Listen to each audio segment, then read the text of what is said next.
Looks great. I love your. Hi, and welcome to Musicians Hangout with your host, Crash Fistfight from Dissonant Chaos and Fatal Butterfly, and Maxine Maxwell from the Maxwells.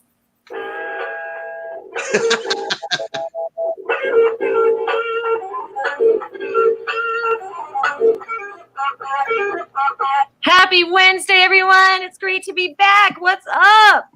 Happy Earth Day. Today is like the 50th anniversary of Earth Day. Happy Earth Day. Yes, definitely. Yeah. What better way to celebrate our Earth than not going outside, right? So yeah, for those of you just tuning in, our band tonight is from Washington. So we are all in quarantine. So I'm pretty sure the whole world is in quarantine. Like the whole world is just on lockdown. Like right, like you always say, the Earth is closed. So I'm going to go on and I'm going to share our live feed now on my page, and then I will get to our mission statement in just a little bit, and we will introduce the band that is with us this week. And can you believe it? We're on week 44. Holy cow. Week 44. That's crazy. We're almost to our year mark. I know. I'm so excited about that. I am too. We're going to have a little anniversary. Yes, I'm very excited about that. I am too. I just hope that we aren't in quarantine during this little anniversary. We were hoping to be together for that. I need to get out of the house and like go see my friend and have like drinks together for our year thing. Yes, cheers. Our year's coming up. Cheers. We've come so far. Cheers. Congratulations. Right. Thank you so much. Thank you. It's been very awesome.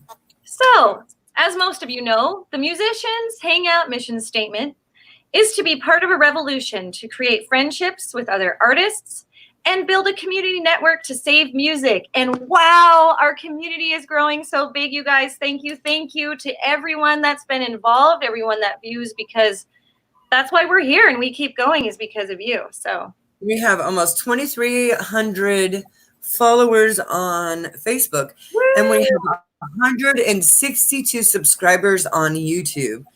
And the more subscribers we get on YouTube, the better it's going to be for everyone. Yeah, exactly. So keep subscribing, everyone.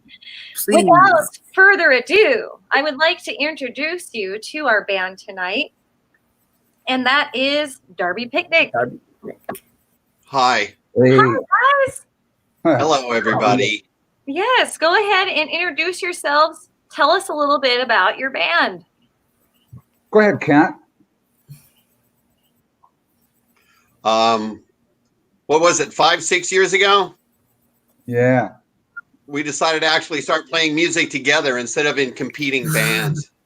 I think it's kind of what it wound up being. Yeah. So, what, young man, what is your name, sir? Oh, hi. My name is Kent Beatty. I'm a guitar player and a singer and songwriter in the band. Awesome. Who's this other young man standing in the screen next to me? The guy with the refrigerator. My name's Lee Gregory, and I'm the de facto leader because nobody else will do any work. I'm a lazy bastard. I play keyboards, and Kent and I are somewhat of a songwriting team, I guess. We're the Lennon McCartney of Puyallup. There you go. Pretty high esteem. That's setting the bar kind of highly. That's well, yeah, you know, yeah, Lemon and McCartney. More like the Captain Beefheart and Frank Zappa. I get to be Captain Beefheart.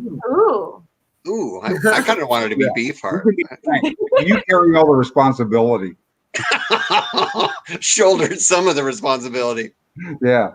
No, hey, you said 5 or 6 years. It's been way longer than that, man. Has it? Yeah, we met in. I mean, we started playing together like 5-6 years ago, regular, like all the time. But didn't we meet back in like 07, 08? Oh yeah, and even before that, really. I mean, I met you other times. You met me at other times. I kind of followed his other bands around, and you know. Yeah. We've always been supportive of each other. That's been the music scene for a really long time. So you go out and see your friends play. So yeah. We're huge about that. Yeah, we do that. Yeah. So, and so let me tell you, there's 3 other guys in the band. I want to give them all 3 a shout out. So Troy Moss, Him and I played together in a band called the Moss Brothers, and What a based cool. out of Puyallup, 30-year-old vintage band. You know, he plays lead guitar. He's also a writer singer. And then we've got Terry Hickey. Played in a band with him about 10 years ago before this one. He Sweet. plays bass, and he plays killer bass. My gosh, Yep. he's a monster. And then Ricky Ray Heinzman on the drums of the famous Heinzman Drum Company. Ricky manufactures drums by hand in his shop. Wow. Yeah, he makes kits. Ooh, we and gotta check that out, Maxine. Oh yeah. He's Look 'em up. really good at it too. They're great drummers. Yeah, Heinzman drums. He's kind of like everybody has more than one instrument that they play. Ricky's like that. Lee is like that. Everybody writes. I don't think there's Everybody anything Ricky doesn't play. Right. Last time we were in the studio, we laid down the basic tracks and we're hanging out in the control room. And I look over and the next thing I know is Ricky is playing a 12-string guitar part as an overdub. Right. Nailed it in 2 takes. We're Yeah. like, Wow. this guy stop, you know? Yeah. He just can do it all. He pisses me off just a little tiny bit. Yeah, a little bit. Because A little bit. he'll want to play my guitar. He comes out from behind the drums and he plays my guitar for a minute, and then he goes and plays the keyboards, and I'm just sick of him already. So Yeah, I go and have a cigarette when he starts. yeah, going. I was like, That's We love awesome. them all. It's a great group of people, man. that's really fun. We're having so much fun. That sounds Yeah. like a lot of fun. I was going to ask you guys, what does your band name mean? How did you get it? Which version should we tell them? All of them. There's a couple. Do you mind? You're trying to. First of all, you're like trying to find a name of a band that hasn't been copyrighted and nobody else is using yet, and that becomes kind of the objective after a while because all the cool names you come up with, there's somebody else that's already got that in Australia. 4 different bands. Yeah. Right. Some We guy in actually Germany's had already a got that. different name. At first, we were the Baubles. The And then I Baubles. found out that there was a British Christmas band called the Baubles. Go figure. So yeah, go figure. Well, okay, we got to Yeah. change it. So I think you came up with this, didn't you? Well, it came out of a magazine. There's an old magazine out of Portland, Oregon, underground magazine called Crap Hound. And I like underground stuff. I'll never be underground. I'll never be cool enough to be underground, but I really admire it, right? I love the bohemia of it. And so I got this Crap Hound magazine, and they were talking about different sexual euphemisms for men and women. Okay. Came from. So there's a certain thing that can happen in the park that can get you arrested. Oh. And they called it a Darby picnic. Oh. A picnic with a Darby. A picnic with a I love Darby. that. Where you could wind up. And Darbies are also handcuffs. Oh, shit. Darbies is an old slang term for handcuff. Didn't So know? it's like would be a Darby picnic. So it's just a Derby picnic all the way around. All the way around. Nice one. I 2 mean, days you ago, go to like one of the work up band's at the wives. park, you're One going of to the end up band's in wives a couple days handcuffs. ago. Everything's a was Derby. porn So. band. Yeah, porn band. Well, Yeah. when you see the new video, you might understand why. Well, that was what spurred it, you know. yeah, exactly. Yeah, porn band. The porn band. Yeah. What's the name But of we're your not. new video? Pardon me? What's the name? So that's new it. video? It was innocent fun. The next one, it's going to be called Damage. Oh, I saw a little bit of that Yeah. on your Facebook page, actually. Yeah. But Yeah. that's going to be out May the 4th. And it's radically different from anything we've ever done musically. That's awesome. Yeah. So I think it'll surprise a lot of people, and we hope they like it. But it's very different from our Yep, of course. typical thing. Yeah, just experimenting.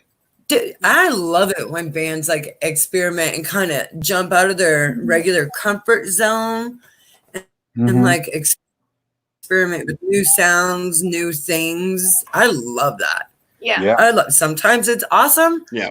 Sometimes it's not so great. As we know, we've had some of our favorite bands put out an album that we're just like, whoa, what happened here? That's just a train wreck. But you have other albums that they put out and you're just like, this is weird, but it's awesome. You know what I mean? So, yeah. I mean, look at Trent Reznor. Yeah. That guy's always putting out weird stuff. Sometimes it's great. Sometimes you're just like scratching your head, like, I don't like that, but I don't really understand what's going on there. Like, what was he thinking when he did that? You know what I mean? Mm-hmm. Yeah. Yep. Bowie was like that for me a lot. Bowie was like that a lot for me. Exactly. I love Black Star, but at the same time, I'm just like watching it and like the videos and stuff that he put out with it. And I'm just like, wow, he was in a really weird spot when Yeah, that was the Glass Spiders tour for me. It was like, I love David Bowie, but what was that? What was that? What was that glass spider? There's a glass spider. He lives in a thing, and okay, David. But then again, I'm afraid of Americans. Yeah. Amazing. I can hear that every day for the rest of my life. Right. Yeah. So. And who isn't afraid of Americans? And who isn't afraid of Americans? Oh, right. Isn't afraid of Americans. The Chinese, they're not really afraid of us right now. Yeah. Well, maybe not. No, they're not. No. No, probably not. Everywhere else, they're afraid we're going to give them quarantine or quarantine. Yeah, we're going to give them quarantine with the coronavirus. Right. This whole thing is pretty wild, isn't it? Sorry, what? I just said it's been really wild. I mean, everybody being in the house in quarantine, kind of feeling to it, and almost like a martial law kind of a thing. It's pretty remarkable, really. Ooh, don't talk about martial law. No. I was driving from Olympia back home to like Stevens Saturday, and looking as I was passing through Seattle, you can see downtown Seattle, straight from the freeway. You can see how usually the streets are just always busy. There was not a soul. No one was walking down the street. No one was driving their car. Like it was eerie. I'm going to just say that. It was really creepy. Like Seattle's Like always nobody there. have some hustle going on. Yeah, no, there wasn't nothing. It was crazy. I have not left my house in almost a month. Yeah. So I don't know what's going on out there. Yeah, I'm pretty limited myself too. I'm a teacher, high school teacher, and we weren't allowed to be in our classrooms for the first 3 weeks of quarantine, and then they let us go in, but we're shut down for the school year. We're teaching remotely, so I only go out once a week to get my groceries, and that's pretty much it. Right. Yeah. So. Yeah, but I don't even count that because it's like Yeah. away. Yeah. I don't Yeah, actually usually- go anywhere to a grocery shop. Usually I don't leave the house unless to go and get supplies, but I had to go down to Olympia on Saturday, unfortunately. It was fun. I'm not going to lie. It was fun. Yeah, your But- pictures are really cool. Yeah, we had to get them done.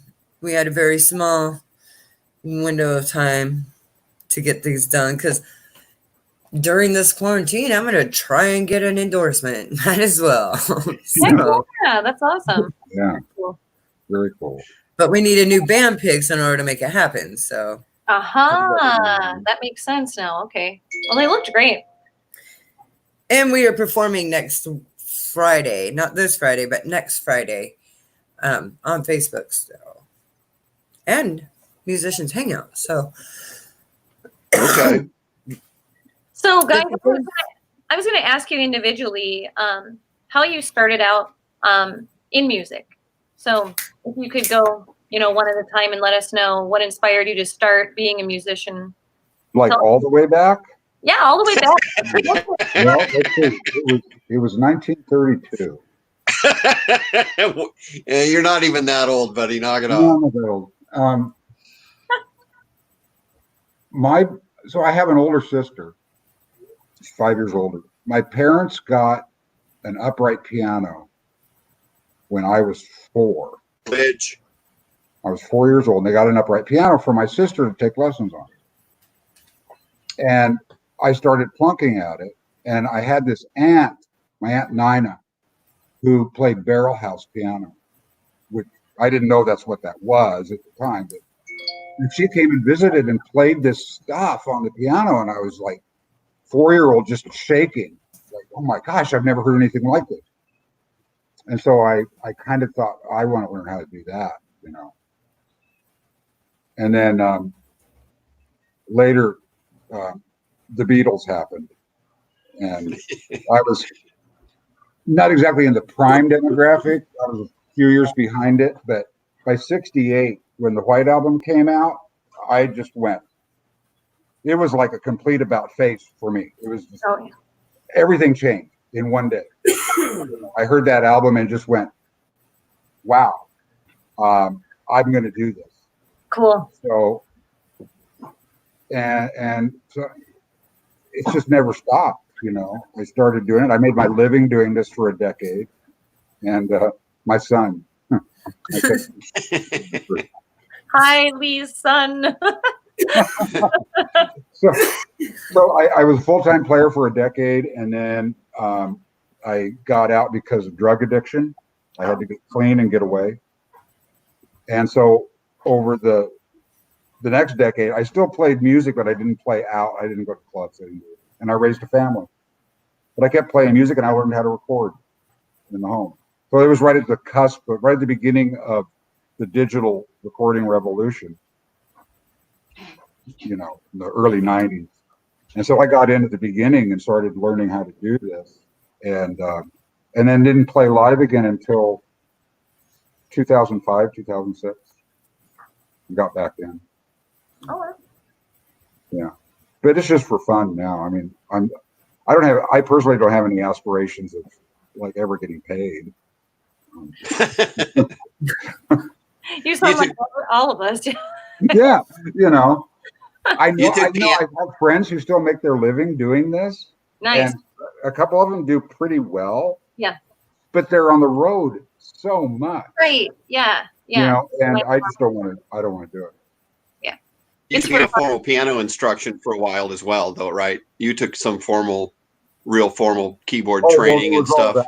I was in training from the time I was 8 until into college. I always had an instructor. I was always, you know, I took theory classes and intense piano instruction. And yeah, it was a lot of training. And so. Right. So there was a lot of formal stuff with him, and I'm a little bit more informal. Yeah. And for me, part of the challenge over the years has been to kind of throw off the shackles of institutional musicology and get outside the box of it, you know, because there's a certain snobbery in the classical tradition, as it were. Agreed. And you know, that ain't rock and roll. So yeah, hardly. That's my.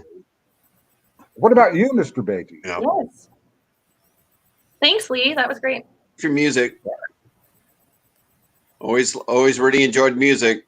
Enjoyed singing. My dad was a singer, barbershop quartet singer, so I knew all about harmony and really enjoyed singing. And I love the piano like Lee. My first instrument was the piano. Thought that was wonderful. My great grandmother showed me the chords, and that was just kind of started me off playing the piano. And then the guitar naturally just started playing, and I never wanted to play covered songs. Writing my own songs was like the first thing I wanted to do. I did that for a while, and then I joined a group, and I learned really great. I really enjoyed it after all those years of being resistant and being too good to play cover songs. I started enjoying the Rolling Stones, and that was an education in itself. Alice Cooper was a big influence on me when I'm a lot older than you kids, but early Alice Cooper really blew my mind. Early Yes, Yeah. Emerson, Lake and Palmer. So I played covered songs in bands for a really long time, and always kind of wanted to find a writing partner. And until like Lee and I started working together, I really didn't have a writing partner. I wrote a lot of songs by myself. Oh, okay. Mm-hmm. So, how many songs do you guys have? original songs. 40 or 50. Yeah, I was going to say 35, 40, 35. Wow. Yeah. Tell us a little bit about your writing process. Yeah. It's different from song to song, really. I'm gonna talk about Damage, because that one kind of Exemplifies. We had collaborated on another song on what was the first one? We're Not People Now. It was the first one we collaborated on. You should listen to that. I thought it was a great song. It was saying really important things about the homeless population of people, kind of veiled behind a kind of a Steely Danish kind of an approach. But it was really a song that was I thought it was really a cool song. So I wanted to play guitar on it. So he came up with a guitar line that for me became the hook. And so I said, well, okay, you've helped write this song. But now Damage came about in a kind of a different way. So I play around with a lot of technology in the studio, and I have a studio upstairs here. And I came up with this. It started with a drum pattern. And at the time, I was into the idea of choirs of monks. Oh, yeah. On mountaintops. Oh, yeah. And I basically, long story short, I built this track, and I didn't have any idea about lyrics or melody or anything. And I sent it to Kent, and I said, here, what do you think? So he took it and he cut it into pieces and rearranged the sections and built the song structure out of it, wrote the words and melody, and that's Damage. That's coming out May the 4th. And that's the most collaborative work I think we've done. Our songwriting is more, one of us will come up with the main idea and the other one kind of fills in the gaps. Oh. Kind of how we do it most of the time. Sweet. Yeah. Well, in common, you meet people. It's really interesting as you meet people in your life and you see commonality. At least I do. Anyway, so we have a lot of commonality, even though we weren't really close friends until we were honestly in our mid 50s, early 50s, before we really started hanging out. But we have a lot of commonalities. But he wrote a lot of songs on his own, so there's a lot of songs to look at. I've written a lot of songs on my own, so there's always all little songs to look at. Yeah. But collaboratively, I think that's kind of been the fun part for me. Yeah, Lee comes up with a thing, and then he'll dish it off to me now. Over the last 5-6 years, he just kind of dishes it off, and then I'm trying to do that.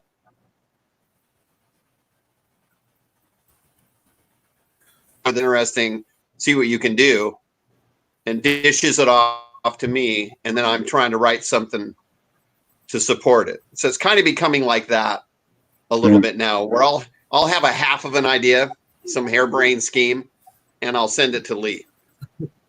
Hey Lee. Yeah. What the fuck is this? Yeah. I like it. Part of the introduction. I like it, but I'm not sure what it is. And with all this formal training, I'm hopeful that maybe he can tell me what that is. Oh, yeah. Right. Well, it depends. What do you want it to be? Ram Dass. I think Ram Dass said that, didn't he? Yeah, something like that. Now be here, now be in 4/4 time. So, and then came the Beatles. Yeah. Right. So the two of us brought a lot of songs in at the beginning, so that you got to count all that into that. I'm going to say 40 songs. I'm going to say 40. Yeah. But yeah. So how did you come up with Crash Fist Fight? Oh, that's always a good one. Yes. Okay. So, a friend of mine, Jimmy, who used to be a bartender at one of the venues I used to play at, and I just like the owner. Jimmy gave me the nickname Crash. And then I got the name Fist Fight because I was watching the TV show My Name is Earl. And Earl's brother Randy. Jamie Priestley. Yeah. She played Joy Hickey. Or Joy Turner. Anyway, so Earl Hickey's brother Randy Hickey found out that his friend Crabman Darnell was in witness protection. And he said, do you get to pick your name or do they pick it for you? Because if I get to pick my name, I want my name to be Crash Fist Fight. And I was just like, ooh, I love that. I love that so much. So I adapted the last name Fist Fight out of respect for my name is Earl, because do good things and good things happen. Right. So, and Crash out of respect for my friend Jimmy, who has since passed away. So, well, that's what I got. I liked it. I like it. It's edgy. It fits. It's great. And I'm a drummer, so I use a lot of crashes. So it fits. So, we're coming up on a half hour here, and you guys wanted to share some of your music videos. But I just wanted to say, since we are trying to comply to FCC regulations, are the videos like PG-13? I have students that watch my show, so I'm just checking. There were no obscenities. There was no nudity in any of these videos. Yeah, we don't rely upon any of that. We're pretty old fashioned. It's entertainment, Yeah. Okay. All right, so until then it'll blow all that out of the water. All right, well, let me get to this real quick. So I will make this bigger. Share screen.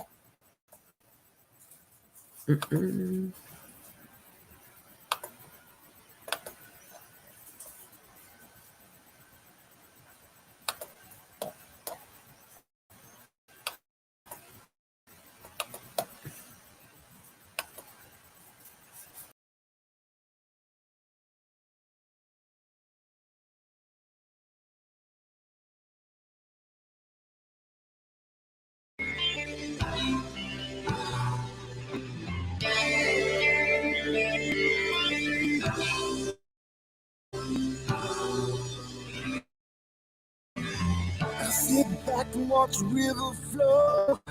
Time runs and the children grow.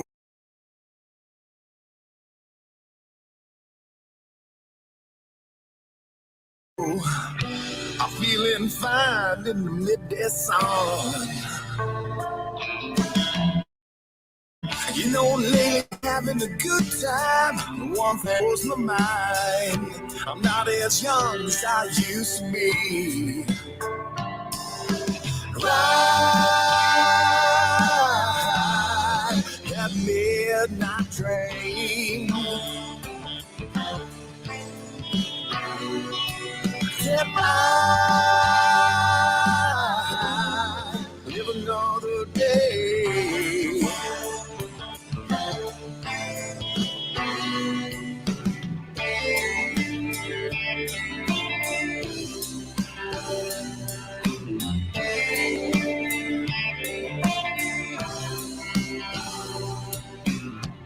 Time's been creeping up on me, wishing I was frivolously, thinking that I have the rest of my life.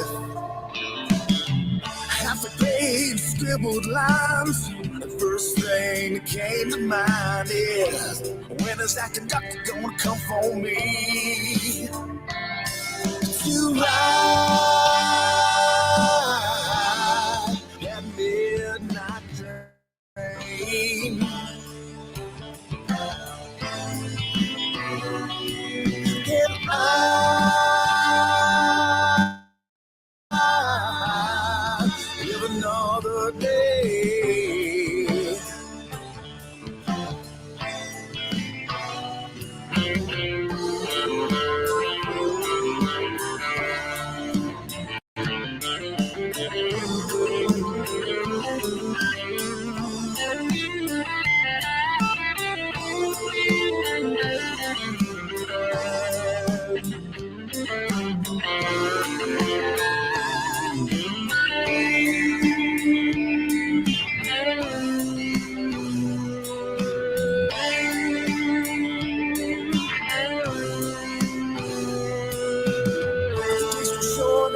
night is long.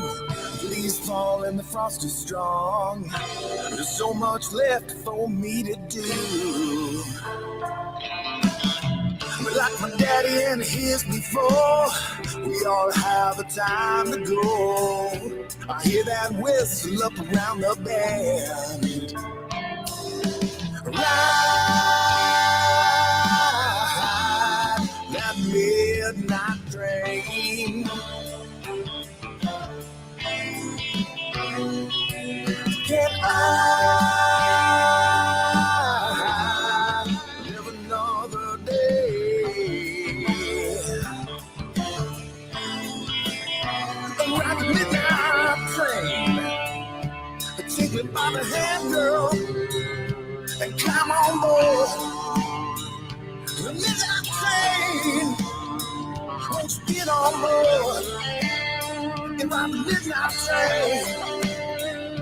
Take me by the hand, girl, and ride the midnight train.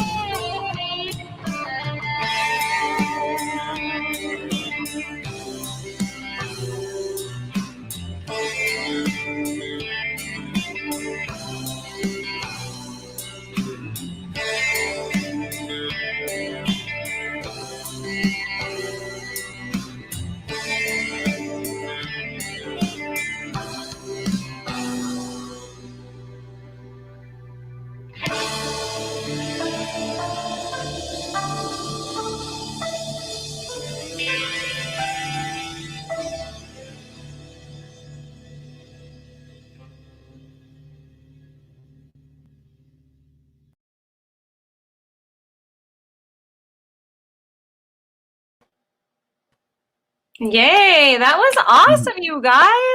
Well, thank you. That Oh was my awesome. I loved it. Who does your Well, that music? was one of Troy's songs. That was Troy singing.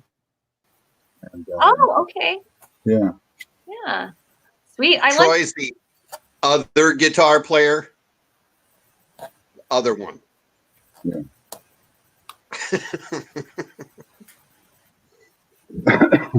who does the music video production for you? Well, that one was done by a fellow named Cedric J, Okay. who I kind of knew through a guy named Brooke Lazat, who's a pianist up in Seattle.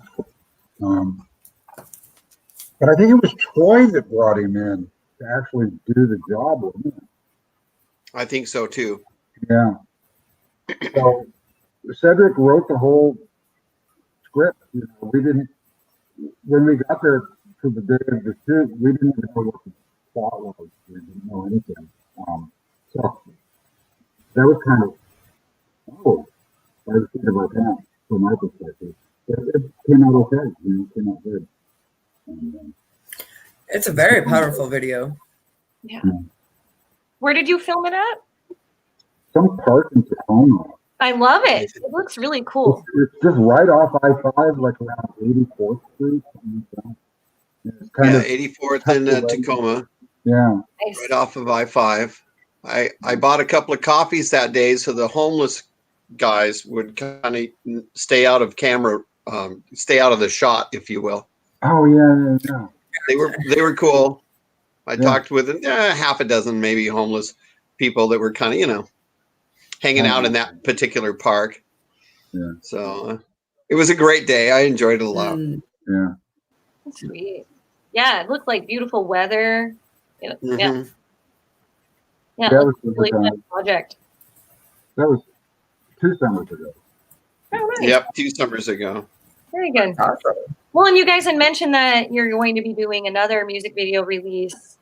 Is the music video finished and you're getting ready to release it, or is it still in the process of being finished? We had had one business meeting with Sky Warden. Yeah. And it's going to be the most involved.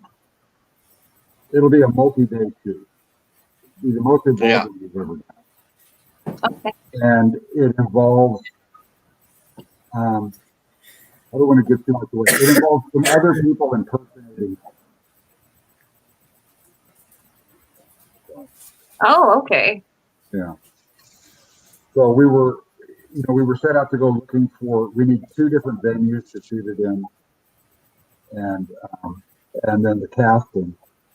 And we had just gotten started, and some people had, sort of applied to be in it, and then all this happened. Oh, Right. yeah. Yeah. Covfefe 19. Yeah, it's put everything on hold, backed everything up. Yeah, everything. It's crazy. It's crazy. Yeah. So it took the edge right off of us getting anywhere with that one right off the bat. So we're spending our time doing other things. Right. Trying to stay involved. And we look forward to doing this. We were like, well, I guess we don't have to worry about this event being canceled. Right.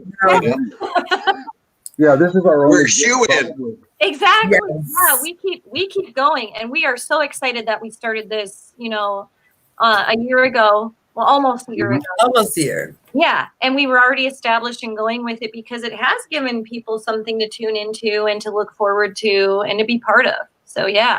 Right. Thank you. It's a great way to meet. Yeah, There was no interrupting this one. Yeah.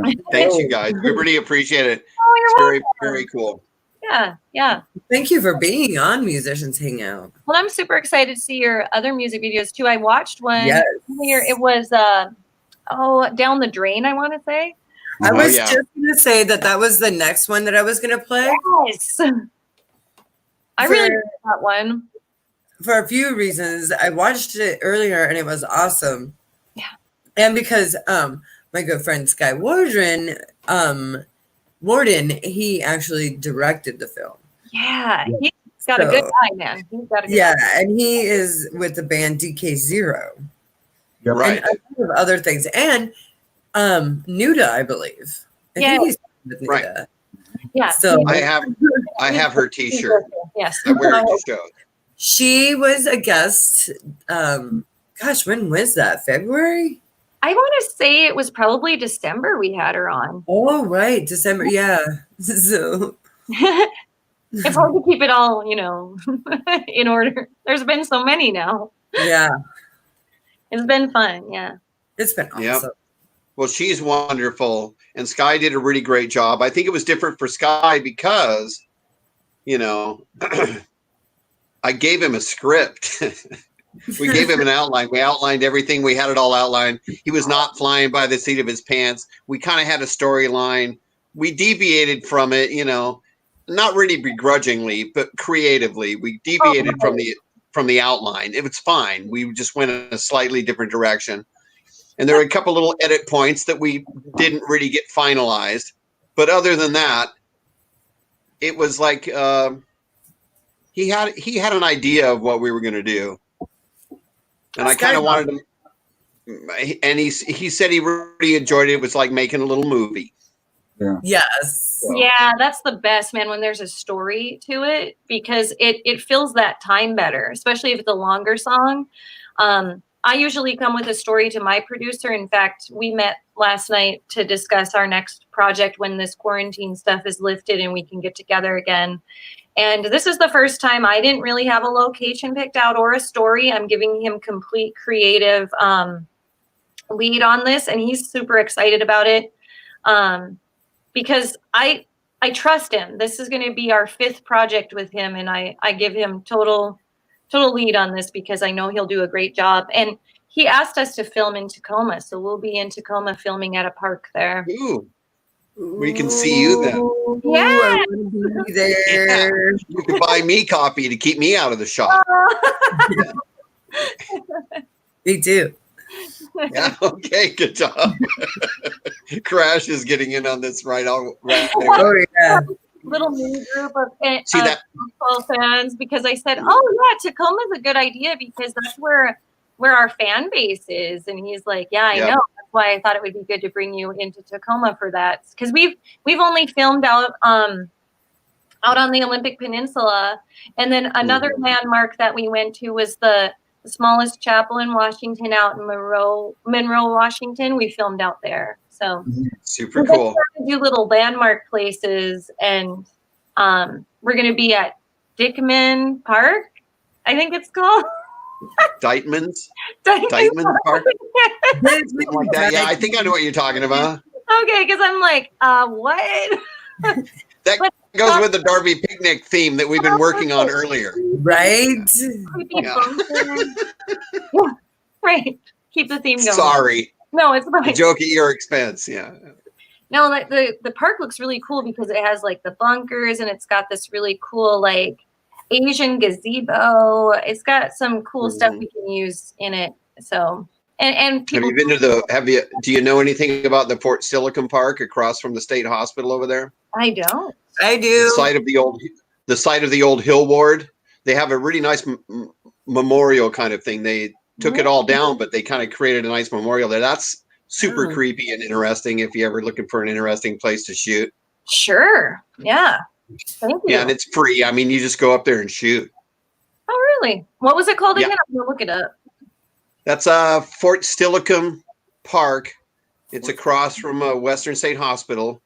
Mm-hmm. Used to be part of the hospital back in the day, but now it's a public park. And Wasn't it where the there used to be original hospital? buildings, they tore them down. Okay. Oh, I see. Ooh. See what I'm saying? Yeah. It's real historical. Oh, this is cool. Yeah, I like. It's super creepy. Yeah. So And there the you go. fact that it's from a like Western State like insane asylum makes Right. it even creepier. Yeah, I like. Call me when you come down. I don't live far from there. Ooh. Very cool. We have many friends who have worked. Ooh, my battery's running low. I'll be right back. I'll see what's wrong. What happened? What? What happened? He froze. Oh, I can't throw. Whoa! Where'd you go? Whoa! Is this my good side? Do I still have a good side? I thought I had a good side still. Oh my goodness. Okay. So, where were we? You're not sure anymore. We're talking about Creepy places to film and like insane historical places. Oh yeah, okay, yeah. There you go. There you go. Yeah, I'm sure that there's some good ghost stories from that place. Definitely. Totally, yeah. Very interesting. Lots of places, definitely. Yeah. See. Yep, that yep, the yep. same park? Is that the same park where people played frisbee golf? Yes, that's Okay, behind there. Yeah, I've been there. Oh, that's going to be By more the- creepy. Yeah. There was a frisbee golf course, and they used to have a golf course for the hospital back there, but they just closed it last year. It was a quaint little 9-hole kind of an executive course built for the hospital. Parks and Rec just let it go last year. It's kind of sad. And the Oh. frisbee golf course, I think they're still maintaining frisbee golf though, so you can still do that. Yeah, the frisbee golfers are usually pretty good about maintaining their sites. And you know, it's just it's more historic of a site than people realize. Mhm. That piece of land, the historical significance of that particular property, it's quite beautiful there. That's cool. So, yeah, very pretty, right by Steilacoom. Nice. I'm going to check it out. Thanks for letting me know. Yep. Yeah. So I wanted to give a big shout out to Crash. Did you want to shout out to Kelly Ray for us? Yes. Yay! And then I wanted to watch another music video. Okay, I got one queued up. Yeah. Okay. So earlier this week, we received an amazing package from Joker's Wild. They are a Thanks, Jokers Ohio. cover band in Ohio, and these guys are awesome. Kelly Ray, you are awesome. We got t-shirts. We got signed pictures from the guys. We got all access passes. And it's kind of like a thank you to us from them. And that humbles us so much because we're just so glad to do this with all bands. Doesn't matter who, with all bands. But it's nice when bands give back a little more too. Heck yeah.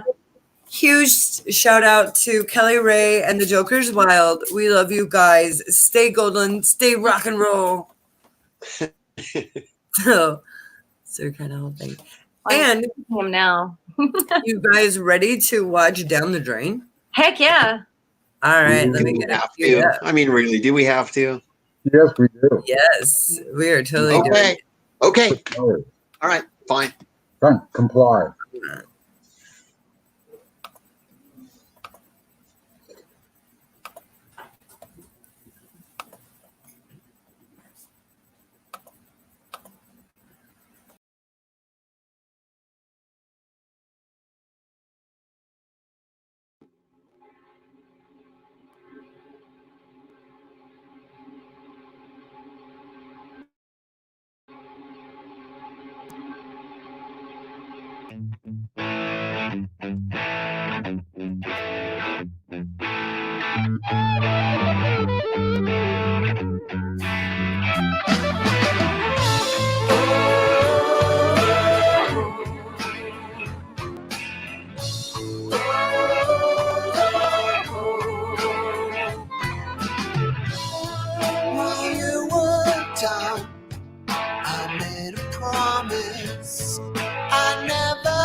I watched my life go down the drain.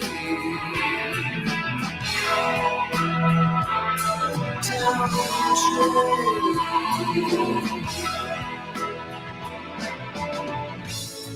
While you were out, I started thinking, I guess there was nothing on TV.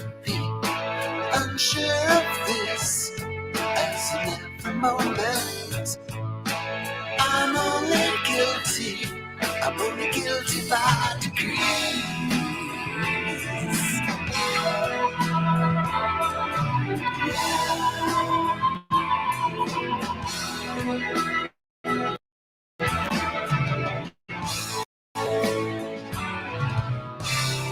I was drowning in my tears. I was drowning in my tears. I was drowning in my tears.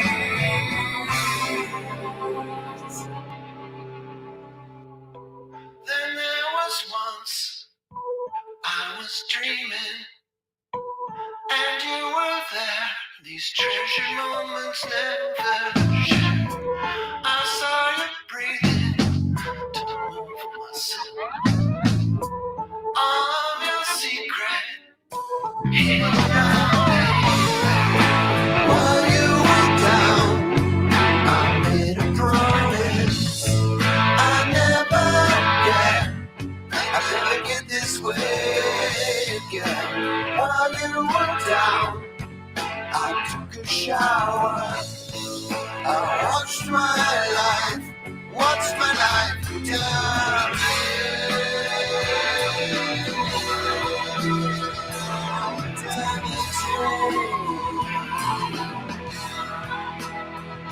I'm on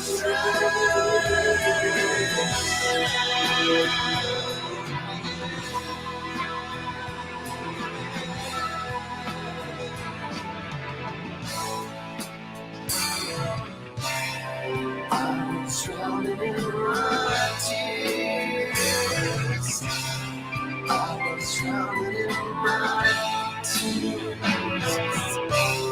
I was drowning in my tears.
While you were down, I made a promise.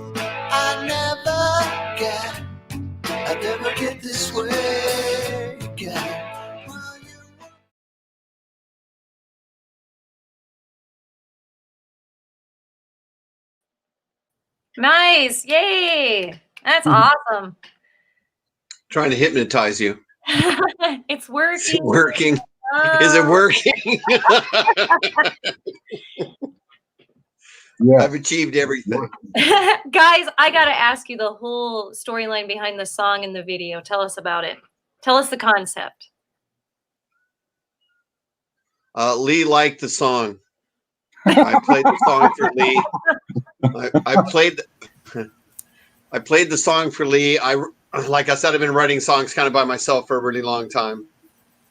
And I have a bunch of songs recorded, right? So I brought songs to Lee. I wanted to work with Lee.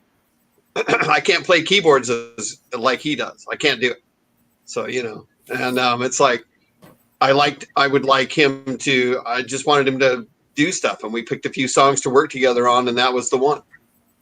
He kind of picked that one. And I said love that was a the good Big one. Records t-shirt. Yeah. Thank What's you. it about? It's about. I don't know. It's about a state of consciousness. It's about a state of consciousness that I was trying to put it into words. And I mean, I hate to compare it to other things, but kind of like I like to infer things more than say things. Right. Yeah. And I kind of like the way Pink Floyd does it. And I kind of like that whole psychedelia, and it's a mood and it's a place I can go to, and I could write a bunch of songs like that. That's cool. I like that. So, yeah. A lot of times we don't know what the songs are about until later. Oh, wow. Yeah, I'm going to agree with that. So, it comes from the subconscious psyche, and then it reveals itself. Huh? There's one of ours that we put out just not long ago called One Horse Johnny. Newer release. And I had recorded it earlier before Darby Picnic, kind of just a demo level, and played it for a few friends. And one guy who had been in a band with me for years and years said, "Well, this is about you, isn't it?" Oh, I didn't realize it, but it was about me, kind of, sort of metaphorically. But I didn't see it until somebody pointed it out. We don't know what they mean. Well, and your fans are going to, interpret the songs in their own way. I know fans do that with me. My own mom does that with my songs. She has this whole other idea of what it's about, and I think it's beautiful that everybody interprets it to their own individual view. That's part of the I think that's music.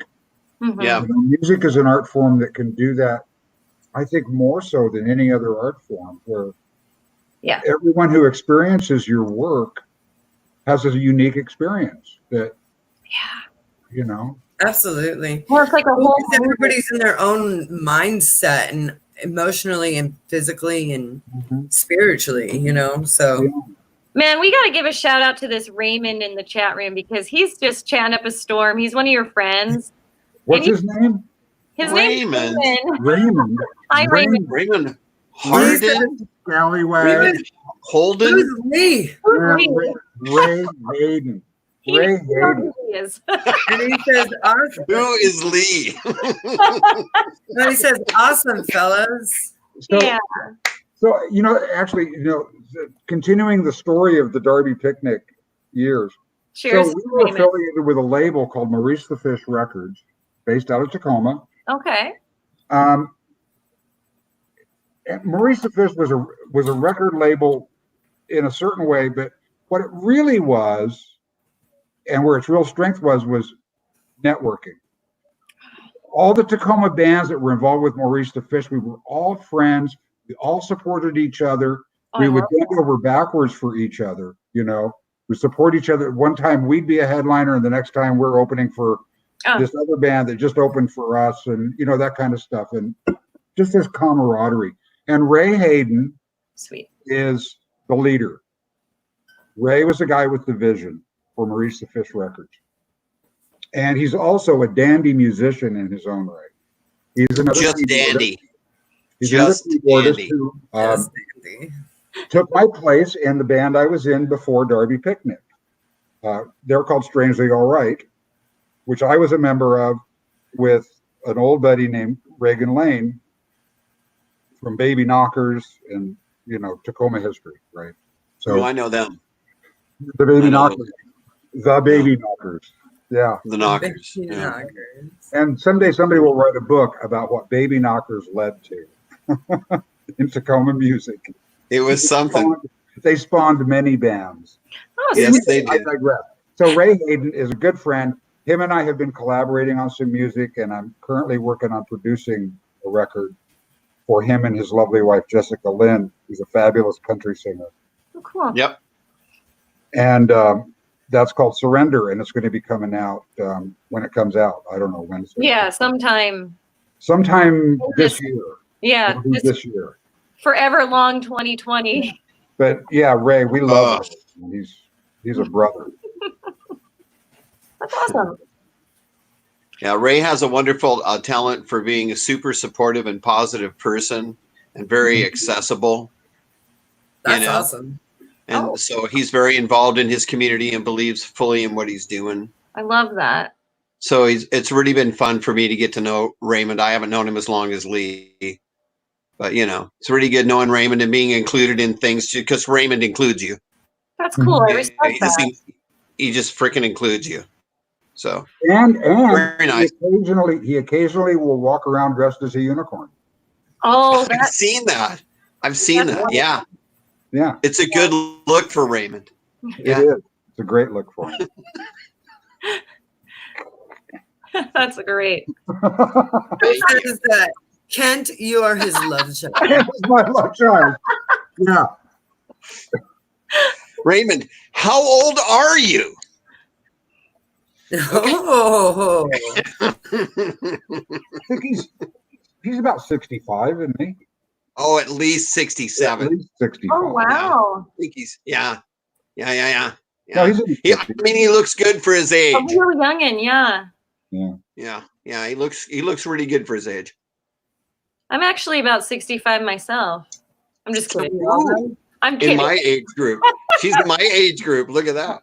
No, He's 113. yeah. I usually tell students I'm 183 because I'm a vampire. But I frequently tell people that I've endorsed vampirism. That's my secret to eternal youth, is I've endorsed vampirism. Yes. Next question. Yeah. Yikes. You didn't hear anything from us. Okay, so I was going to ask you guys to share some stories. We got story time. So anything that comes to mind that was like a really cool experience when you were playing a show, either together or in a different band, or something really weird that you experienced in the music scene. We want to hear it all. Well, I'm going to let him go for a minute. He's got way better stories than me. He's a first storyteller, so good. the first story that comes to mind, it's all, look, everything. I'll be right back. Life in some way or another, there's always hopefully always a positive side to it.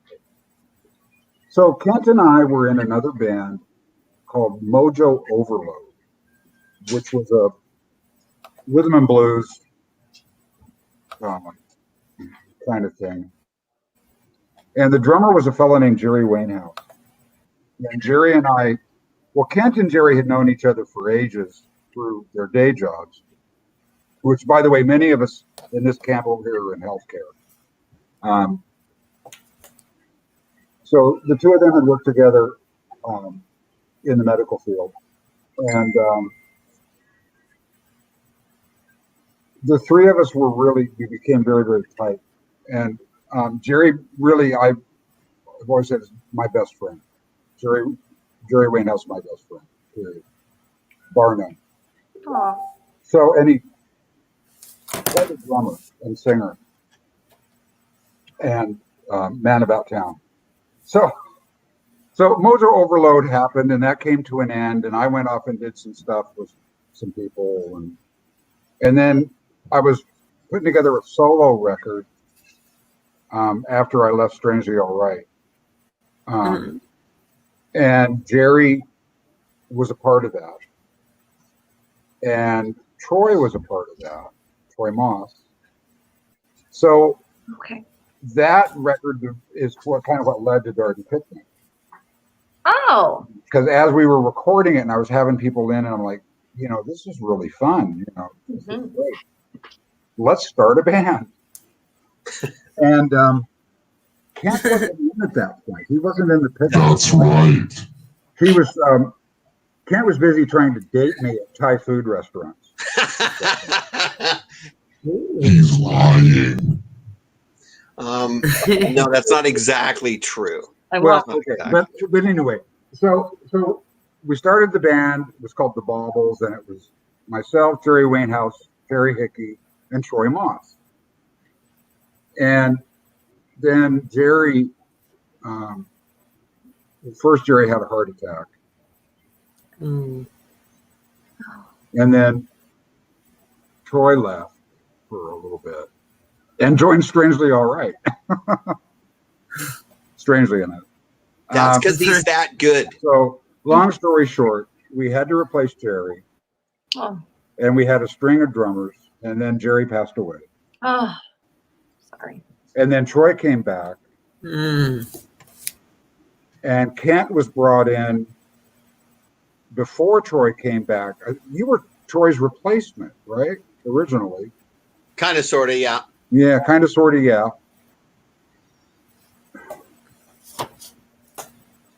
I was trying to, like I was saying earlier, kind of looking for a partner to write songs with, and Lee's a pretty good keyboard player, right? So they're hard to come by. Somebody who knows their way around the keyboards is hard to come by.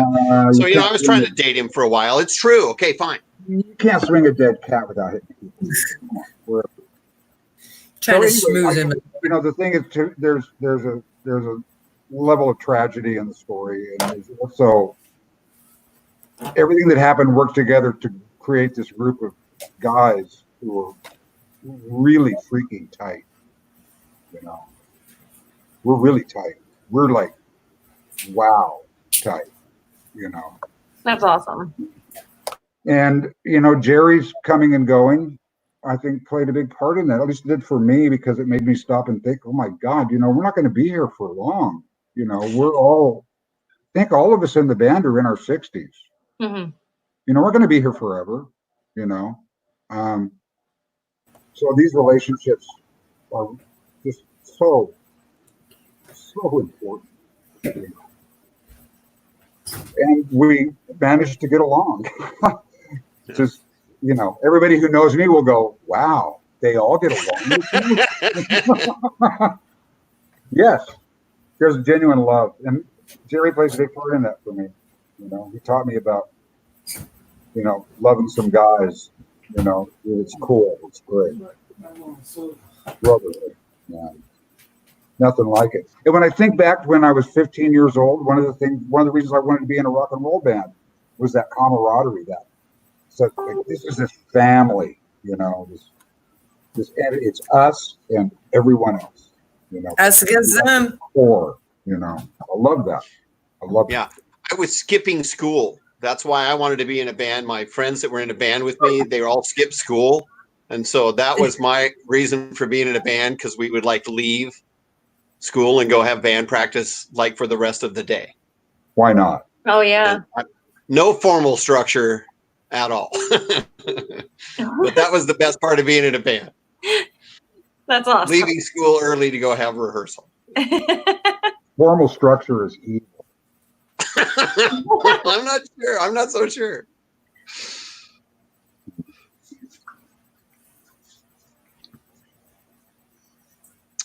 Next. Right? Yeah, Kent, do you have a story you wanted to share? So many times of I think one of the most interesting things for me, just being really honest with you guys, was the very first band I was in. I was hired because I wrote a song and the band played my song. Oh. So the very first band I was in, we were playing the songs that I was writing when I was 17 or 18. So that's cool. what got me. That was my memory, was playing my song that I don't know to today. I don't remember it. and playing it and seeing people dancing and being like, fuck, I can do that. You know, that feeling of just being that age and writing a song and everybody, you know, just digging it. And it was like, wow, okay, that's fun. I'd like to write more songs. Here's Simple a as question. Do you still get that feeling now in your 50s as you did back then in your teenagers? Oh, ask Lee. Ask Lee, who's over there. Ask Lee if I still do. Yeah, it's backwards land here. So it's like this. Ask me if you feel the same way. Yeah. Do you feel if it's palpable to you. Do you still get the same enjoyment? I don't know. I don't know what it's like for you. I just know as an observer it it appears to be for you. Yes, Miss Fist Fight. I know. It doesn't matter what I'm playing as long as like people are having a good time and they're just out there, mosh pits or whatever. Exactly. That's why I play music. I play music because I love the pure joy of just smashing out on my drums. But I also like to see the enjoyment of people enjoying my music and moshing around and just having a good time. And I'm bringing people together, starting new friendships. Like that's what being a musician is. It's a super visceral environment to be in. It's a super visceral kind of a give and receive, respond kind of thing. And so it's really, it's super interactive for me. I still enjoy it exactly the same way. I think that it's been really, really good for my mental health because I can go back in time to being 17 or 18 years old just by playing a song. And, exactly. You know, I go all the way back in my corporeal being to being 17 and being at the roller skating fucking rink and playing music. You know, it's same now as it was then. Our viewers, they want to know what your favorite performance was and what was your favorite venue? Oh, he's got better. Once again, Lee's got probably better evidence on that one than I do. But it's personal. It's There's like art, you know. His favorite place may not be your favorite place. Look, it's 3D. Favorite performance ever in my life? Sure. We're gonna get along just fine, Crash. The Fillmore. Playing the Fillmore. Oh, that would be a cool venue. Yeah. The Fillmore. So I grew up in California. Where at in Cali? And the Fillmore, for people my age and older, Fillmore was like a legendary. It was like the Cavern, in a way. You know, the Cavern Club in Liverpool. Because the Fillmore was such a hotbed of talent in the 60s. Janis Joplin, the Grateful Dead, Quicksilver, Jefferson Airplane, all came out of the Fillmore. So I got a chance to play there. Kidding me? Yeah. And that's awesome. Me and one of the guys, this is, what year was that? Around 2000, 2001, something like that. We went and laid in the middle of the floor on our backs, just soaked in. I love this story already. God, you know, the vibes in the place, you know, and you go in the green room, I'm like, Frank Zappa pissed in that toilet. Right? Are you sure he made the toilet? I mean, are you? You There's know? still DNA. So that was a big one. That was huge. What my favorite venue, like locally, it has to be Louis G's. Oh my gosh, I've heard that from quite a few people. In fact, I'm supposed to play a festival at Louis G's June 3rd. I've played Louis G's a few times. Yeah. Once when Garcia actually owned it, and then once with the new owners. Peter and Kate Kessling. Yes. And I'm glad that they still kind of have most of the vibe still going. Yep. Yeah. I was sad to see some of the stuff go. when Louis left. Mm-hmm. But yeah, no, I'm loving that, that it's still an all age. It's a great all ages place. Amazing pizza, good location. I just wish the parking was a little better. Oh, that's everywhere, isn't it? Everywhere in Tacoma, the parking's a little bit. Yeah. Not like Seattle where there's parking everywhere. Oh, Everywhere. Oh my God, Seattle's bad. I hear you. I'm north of Seattle, so we literally do have like parking everywhere. Up in like Stevens, yeah. Oh yeah, the only time there's not parking here is when there's a festival. Otherwise, you can park anywhere where I'm at. It's not so bad over at Louis G's. There's a lot of parking over on the side now. You can park way, but you're going to walk through a pretty good, you're going to walk through a big parking lot. But there's parking on the side now that wasn't maybe available to you before. You can park in the Nice. Poodle Dog parking lot. Yeah. The big restaurant there on the corner. You can park in their parking lot and walk over. Yeah. The poodle? The Poodle Dog. Yeah. Yeah. The poodle dog. Has a big parking lot. There's a lot of parking. I It's just call it not the like poodle. So Unless you were playing that night, then you can actually park in like the gated alley back way. that's one of the things I love Yeah. about the place is there's at least semi-secure parking for the bands. Where you can Yes. load and unload up a nice ramp right into the room, and everything's cool. Yeah, and there's a nice staging area, so like Mm-hmm. even a big festival, you can still have quite a few drum kits set on the side. Nice. Yeah. Yeah, it's pretty nice. That's really cool. Since we're talking about Luigi's, I wanted to, let any viewers know that if you are in the Tacoma area, they are still open for pickup. So order some pizza from them. Support. Check their also website. Check their out website for his hours. band. You got to check out Luigi's band. Antihero. Antihero is the name of his band. Check him out. He's a great bass player. Okay. Support the band. Get some pizza. Support local businesses during this time because they need all the help that they can get because we don't know when we're going to be able to get back in this. Hopefully, but it seems like it's going to get backed up. I keep kind of watching that site, watching Inslee make his next announcement. He was really vague today with his announcement. He was just telling everybody. I heard Anthony was telling me he was really vague, saying, "Well, as much as we could tell, everything's going to go back to normal slowly but surely as of May 4th." But yeah, I think it's a prelude to him telling us closer to that date that maybe we're not. But I hope that I will punch him in the face. I hope I'm wrong. Yeah. I hope I'm wrong. I hope we can get back into more normal. I need to get out of the house a little bit because I'm just going crazy here, just hanging out at the homestead constantly. Oh yeah, we all are in our own way. Like it's been hard for all of us.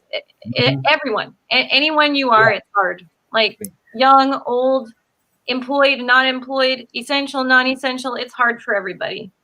The funny thing is like my life really hasn't changed that much, except now I'm told to stay home. Right. And now that I'm told to stay home, I want to go out. But the weather did change, and it did get super nice. It did. That was good. That was good. But nope, can't go hiking because all the hiking trails are closed down, and you can't park in any parking lots anyways because they have that all shut off because you walk past somebody and they might sneeze on you or say hello in your mouth. Yeah. Or say hello. Yeah, I know. I know. So, I mean, I honestly thought that Inslee was going to tell us that we were going to have a mask ordinance or something, like some kind of mandatory thing where we could go back into public as long as we were covered or something like that. But he didn't say anything like that. It was, like I said, super vague. I already wear a mask when I go to the grocery store. I have my little Hello Kitty mask that I put on. I've got. I don't know why we're not doing that, guys. I don't know why we're not doing that. I feel perfectly comfortable. If I have to wear my mask at work. I mean, I have to wear it a lot. It's not like something that I want to wear a mask, but I mean, everybody just wears a mask. It's not a big deal. Right. Really You just wear it and you go about your day. So Bro, that just means I have to do like this much makeup. right. That's why I told everybody at work. I said, I'm not even shaving. Yes. I'm not. You don't even know. Stick on my mask and I'm good to go. I think we could get back to normal a lot faster if we all just wore a cover and did our business about, how we usually do, business as usual. Right. I'm with you, kiddo. Yeah. I was going to wear a mask tonight to do this gig. I thought it would be super fucking funny. I really did. We could all wear one. Right. And an iPad. I was going to wear a mask and like an iPad and like something else, like a thing around my head, Quarantine's hard.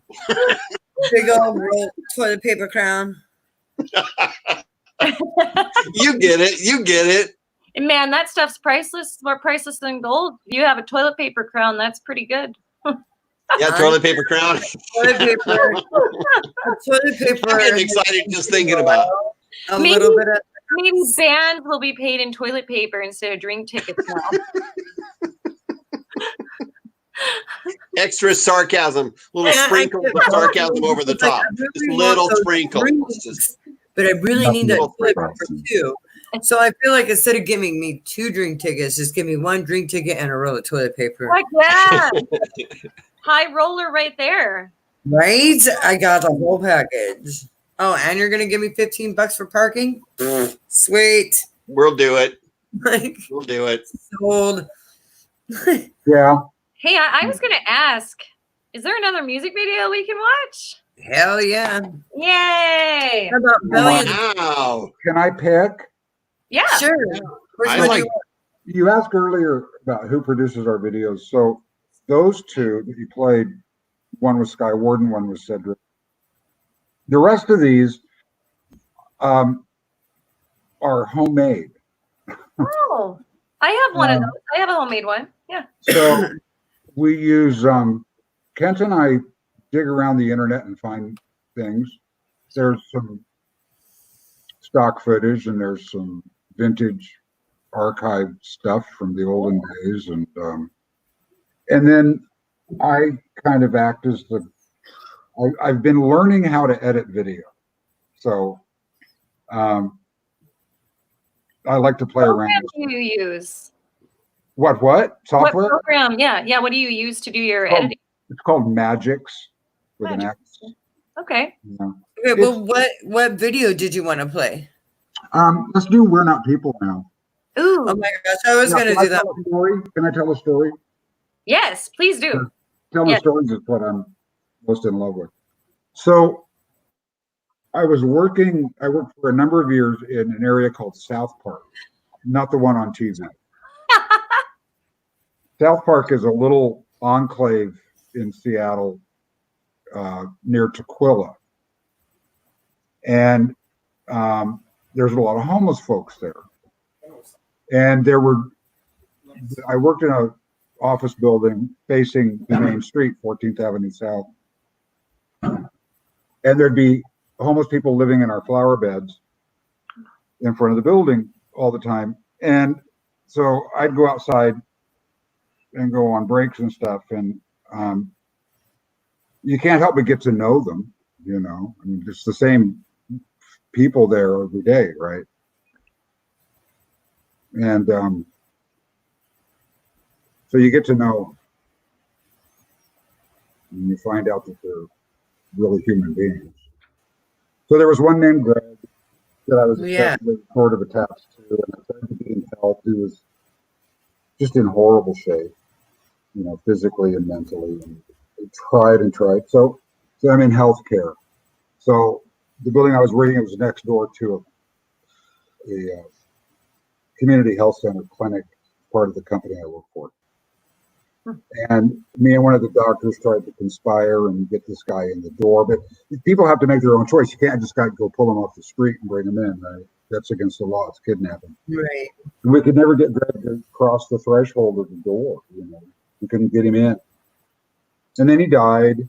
Oh, Like, So I wrote this song, and Kent brought in the guitar hook.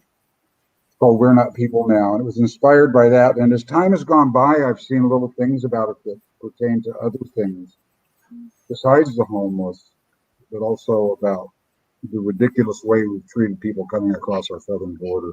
ooh. And the message I get from that certain faction of our political spectrum is that some of us aren't people. Uh-huh. Well, God damn it, yes we are, all of us. And Hell so yeah. Cheers to that. So I'm saying we're not people now in a very sarcastic, screw you kind of way. Right. Mhm. So Because we are. Yeah. Because we That's are right. people. we are. Yeah, we Because are. we are. So is they, and so are those folks, and them over there. They're all people. Exactly. Beautiful message. I love that. All right. Well, let's. All he get it. needed was the guitar part. That's all he needed. The guitar part. Yeah, Just it was all one that. little thing was all he needed. He had the rest of it was pretty good. Ooh. It was He okay. needed the one extra thing. It was okay. Huh. All right. Well, let's get it going. Cool.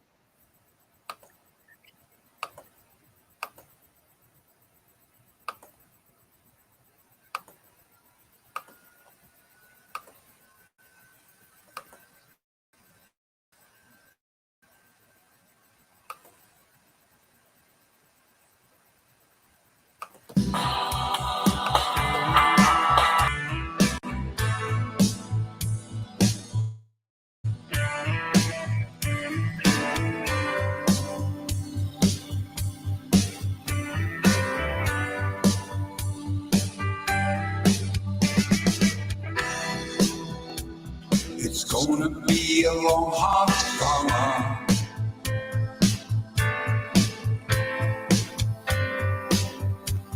We're gonna need a lot more ice.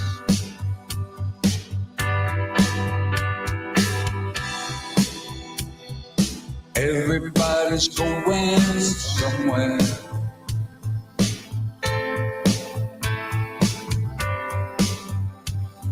I hope you go going somewhere nice.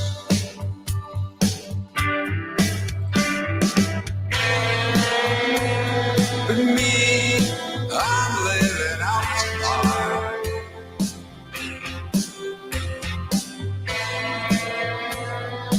Under a black sky.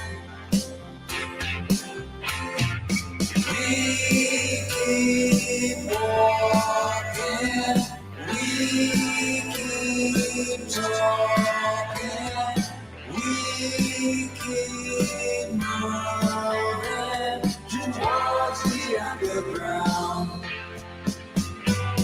We spend all of December talking about the government. In January came, we could pay the rent. The very tiny house was down by the waterfront.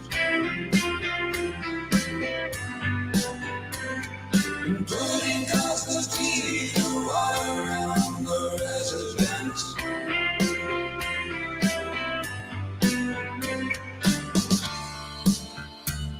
Who is not people now?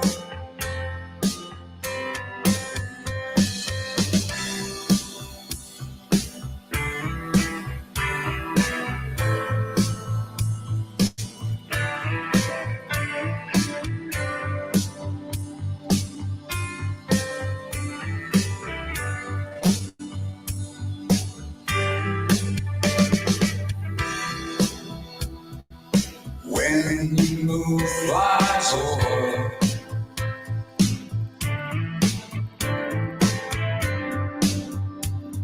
and lives begin to flow.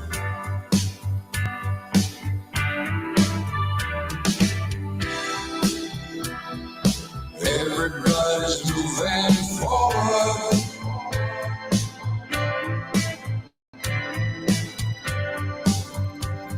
We've got another place to go.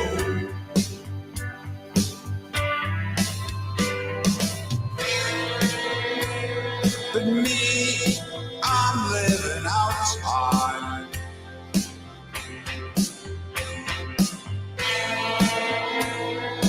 Under a black sky. We keep walking.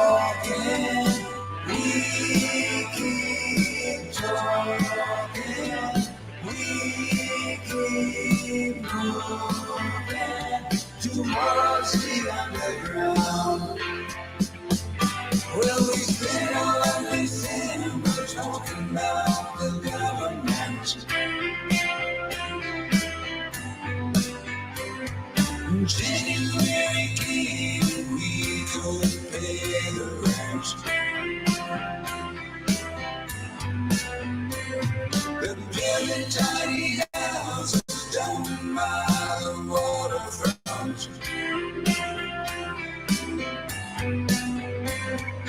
Putting cosmos steel all around the residence.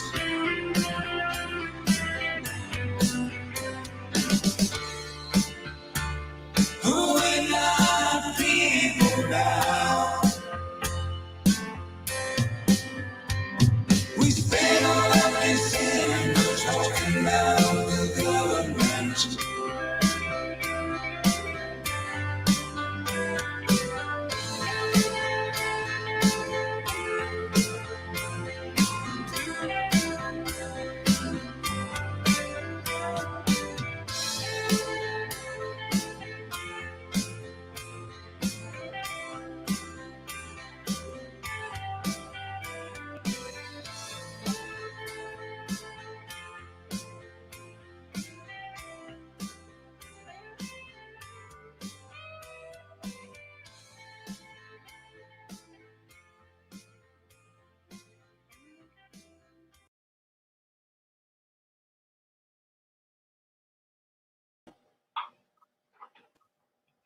Yeah, very cool, guys.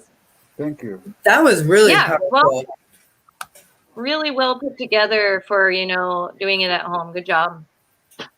Yeah. That was actually a really powerful video. Yeah, it really was. I thought so too. Yeah. I thought so too. It's not easy to just kind of walk by those things every day. So I was glad to hear that someone else was having feelings about it, Yeah. I feel guilty about it too. It's not easy. I go to Olympia a lot.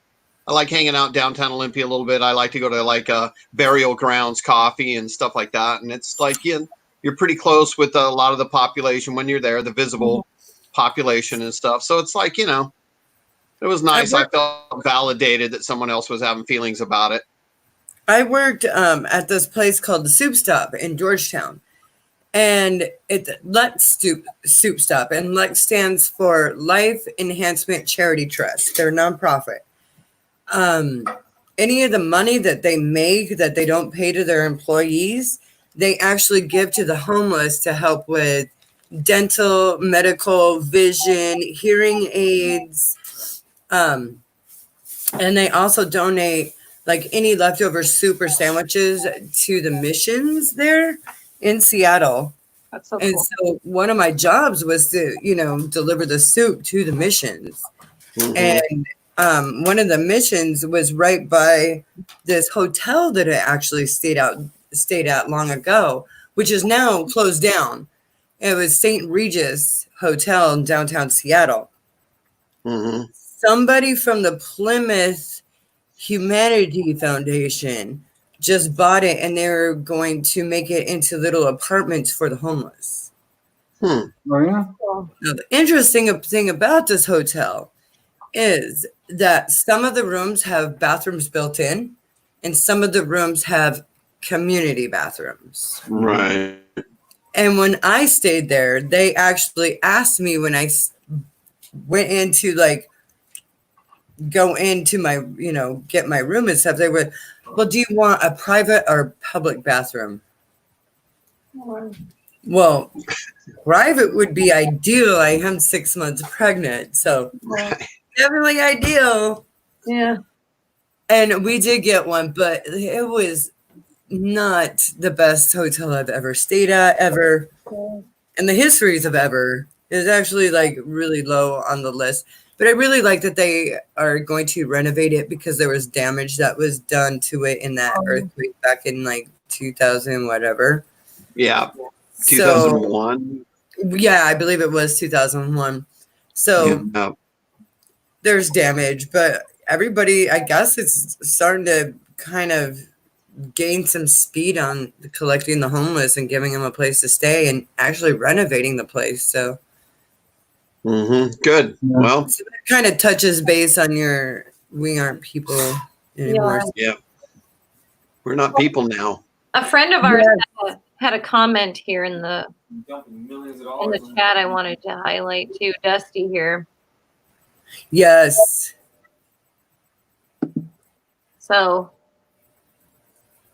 yeah, totally agree, Dusty. Yeah, it does feel like that. Yeah, you got it. Thank you, Dusty. Hit it right on the nose there, Metal Cat. Yeah, well, message sent, message received. So, yeah, pretty dismissive about stuff these days. You know, Yeah. So pretty dismissive. I always ask musicians on the show what advice they have for other musicians that are just starting out their career. What advice do you have? Everybody's so different. Yeah. Yeah, everybody's different. It depends. Don't stop learning. Right? Don't let yourself fall into a rut. Don't fall into the trap of just taking a gig because it'll pay the bills. You know, don't join bands that you don't believe in. You know, don't compromise your vision. If you don't have a vision, go get one. You know, they're freely available. Find one. Yeah. Find a vision. Get a please. vision. And then don't give up, you know, don't give in. You know, here on, this side of 40 years of doing this, the joys in the creation, you know, whether it sells or whatever, the joys in the creation, don't let go of that. Don't lose sight of it. So that's my advice. And do it every day. Do it every day. Every day. Yep. I just like music. I just like songs. I love chords and the way they go together and the emotions that they have. I never get tired of it. So No. How could just you? never get tired of it. I find beauty in all those little things, you know. I flatter myself that I see beauty in those little things that maybe other people maybe miss some days. But I like them, you know. I like those little things. I like that. Yeah. And I have like we were talking about influences or whatever earlier and stuff. One of my influences was my great grandmother playing the wind-up Victrola. Oh wow, that's cool. I have not seen one of those in like forever. But I'm just saying, so you have those sounds in your head, you know, and I'm going to say that if you haven't heard that, I'm going to say that you don't have that sound in your head. Right. You know, so you don't have that there for a reference point, do you? If you haven't been in that situation. So see, everybody's so different. So right. I don't know. It just seeks expression with me. It's really interesting. I like the twisty little chords. I wish I was a better songwriter, you know. We all do. Yeah, you know. Right? Yeah, we're all our own worst critic, that's for sure. Yeah. You ever seen I think in England they call them the cat's twister, a wire player. So it's like. Is it like a theremin? No. This is like a playback device for the home. Oh. It doesn't play records and it doesn't play tapes. It plays a wire. And the wire is encoded magnetically and it plays music, right? It's recorded somehow on this thing. And it's a horrible, scratchy, terrible sound. It literally sounds like a cat screeching. I heard a wire recording of Louis Armstrong, and it sounds like 1922 in this really bizarre and wonderful way. Mm-hmm. Yeah. I love that old stuff. Yeah. Yeah, me too. I like old movies. I like the older recordings. I think it's pretty phenomenal. There's nothing musically that I do that's as complicated as the old guys that really knew their music back in the 20s, 30s, and 40s. Those guys really freaking knew what they were doing. All of them. They did. And it's a whole level of, but we have all the technology in the world on our side. So I kind of get to do that a little bit, Oh my God, who is this? It's a Buddy. That's Buddy. Been like to make a record in. That's my dog, Buddy. He had to say hi. I muted my mic because he was drinking and eating in the corner. So oh my God. So I had him come over to say hi because he's a cutie. Well, hello. What's his name? Buddy. Buddy. Okay. Everybody's buddy, right? Everybody's buddy. Everybody's buddy. Yes. I'm glad you did that. I don't know where my cats went. Yeah, I usually have a cat show up, but she hasn't yet. So yeah, where is Miss Bats? She was in here when we connected at first, and then she wandered away. I think she's still mad at me because I'm home all the time. So she's not happy. She doesn't have her space. Just like go away and let me sleep for like 20 hours. Yeah. Yeah. And then I hear the same thing. The boys are. My cat Fernando, he loves that I'm home. He's like, oh, the slave is home. You can do this for me and do that for me. That's why I had to put my cat out of the room, Maxine. That's why I had to put my cat out. Because if you think I talk a lot, you should hear him. Oh, you should hear my roommate's cat. He's just like, he is a talker. He talks like from the time I get up in the morning till the time everyone goes to bed, and then he's still talking. That's I'm awesome. surprised he's sleeping right now. Well, he's sleeping right now in my bed. Yeah, my cat Miss Bats will be like yelling in the background. Oh, what's your favorite chord? Ooh. Hi, Justin. What is your favorite chord? Justin from Black. I got the perfect answer. Okay. He wants to know. So Justin, I'll tell you what my favorite chord is, but then you have to analyze it. Oh, it's God. Opening chord to A Hard Day's Night. Oh. What is it? Wait, what? Decades over how this the chord opening chord to Beatles song, A Hard Day's Night. The opening chord is just a big ringing chord. And I defy anybody to say what it is. I don't know if I know the correct answer to this or not. Well, it's part of an algorithm that the Beatles had to start out their songs with a kind of a sour chord to start it off, and then palate cleanser. Yeah, palate cleanser going on there. I'm really cheating. Every Hard Day's Night. It's a hit. It's a hit every time. Hard Day's Night. Crashes on it. Mm-hmm. Beatles. I don't know what the chord is either. Randy Bachman from Bachman Turner Overdrive wrote an in-depth analysis of this chord. His take on it is probably as accurate as anybody's ever going to get. And the Beatles themselves have never discussed how they did it. So we don't know for sure. But I think Randy Bachman, I think we can take his analysis as definitive as we're ever going to have. So we know. Okay. I got an answer. Ooh, I got a good answer too. Google drum roll. Come on. Harrison arguably played an FDD9 here, playing alone on a single 6-string guitar. However, there is no correct way to play the opening chord. What is heard on the Beatles version is a blend of 6 and 12-string guitars, bass, and piano, possibly. Right. In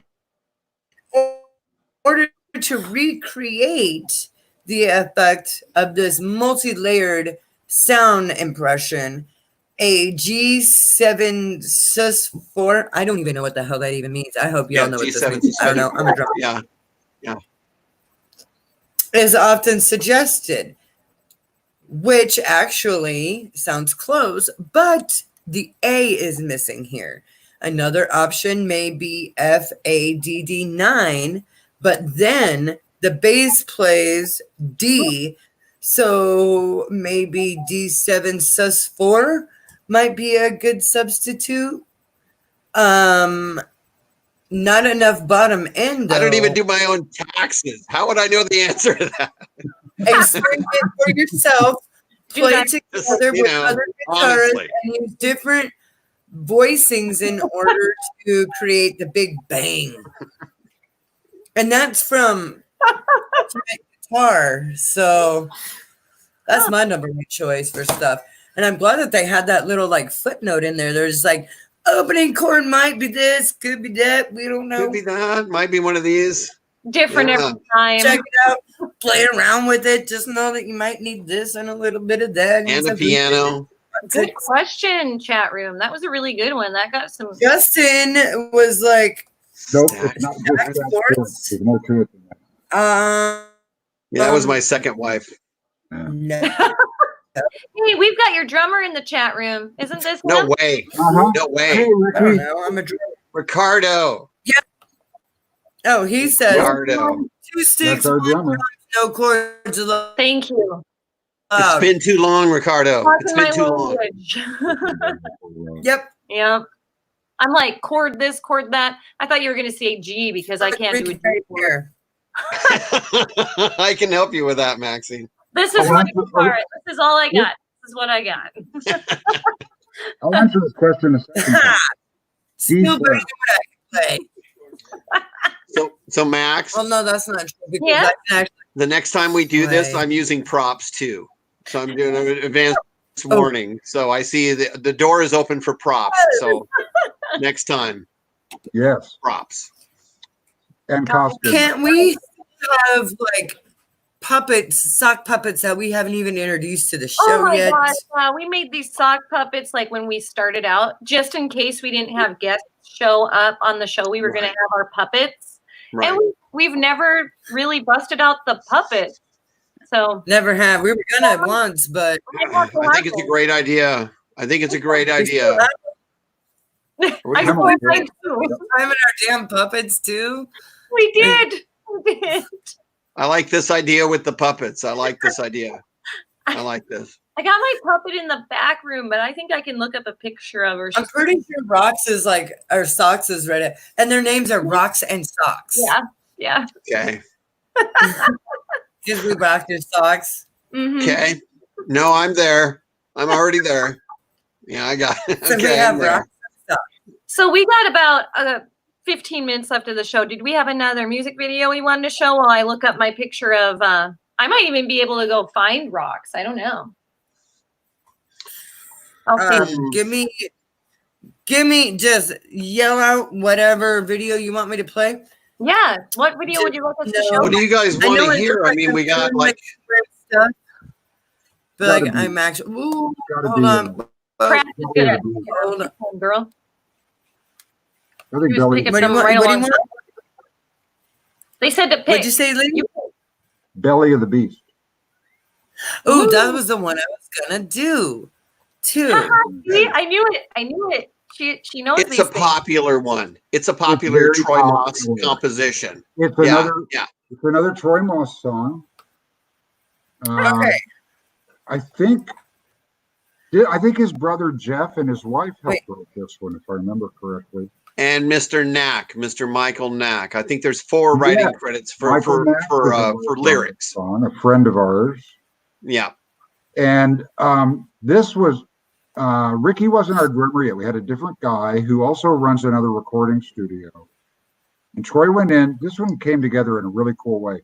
Troy went in by himself and cut a acoustic guitar and a vocal. And we shipped the files around between us and built it in like 2 days. and then the drummer mixed it and mastered it, and there it is. Yep. Sweet. Yeah, I cool. was in the studio that day. It all came together really, really quickly. Everybody Oh, you kind were of knew there? what they wanted to achieve. Oh, okay. I was was very never good. in the room. I did my part remotely. Yeah. Yeah. I handed out ice waters and made sure people, were comfortable. Right.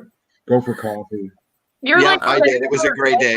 guy because you're giving out coffee to people, water. Yep. Support You're quite staff. the hostess. Yes. All right. Well, I have it all queued up. You guys ready? All right. Enjoy. All right.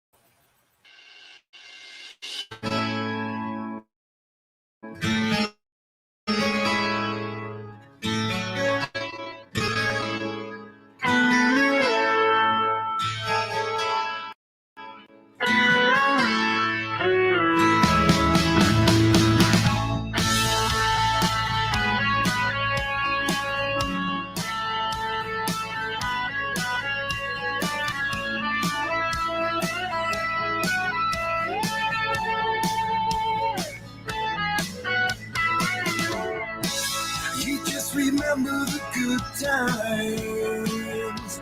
Won't you put your whiskey down?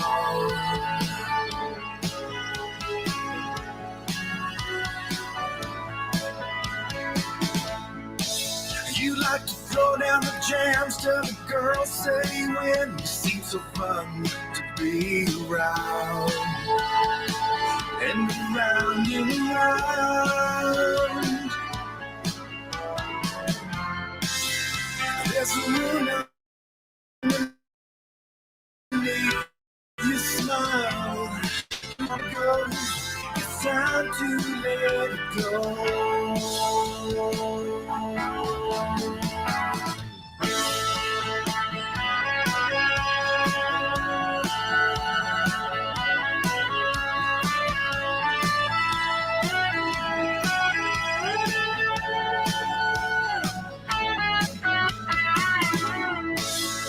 With the eyes of a beauty, she sees right through the beast.